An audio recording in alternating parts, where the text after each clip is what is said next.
అప్పుడు గుంటూరు జిల్లా తెలుగు యువత నాయకుడిగా ఒక ఊపుతున్న యువ నాయకుడు ఆలపాటి రాజా గారిని చంద్రబాబు నాయుడు గారు సాంకేతిక విద్యాశాఖ మంత్రిగా నియమించారు. సాంకేతిక విద్యాశాఖ మంత్రి ఈరోజు మళ్ళీ పట్టభద్రుల నియోజకవర్గం నుంచి శాసనమండలిగా పంపిస్తున్నారు.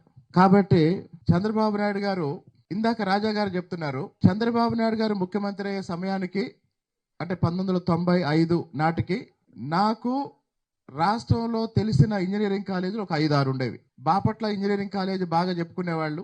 అప్పుడప్పుడే కోనేరు లక్ష్మయ్య ఇంజనీరింగ్ కాలేజ్ ఒకటి వినపడేది. గుంటూరులో ఆర్వీఆర్ రాయపాటి వాళ్ళ కాలేజ్ ఒకటి వినపడేది.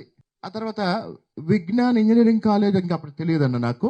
విజ్ఞాన్ కాలేజ్ తెలుసు, చాలా తక్కువ ఇంజనీరింగ్ కాలేజీలు ఉండేవి. మరి ఈ రోజు రాష్ట్రంలో 300 వరకు 300 పైగా ఉమ్మడి రాష్ట్రంలో ఇంజనీరింగ్ కాలేజీలు ఏర్పడటానికి ఆలోచన చంద్రబాబు నాయుడు గారిది అయితే ఆ కాలేజీల ఏర్పాటుకి శ్రీకారం చుట్టిన మంత్రి ఎవరంటే ఆలపాటి రాజా గారు.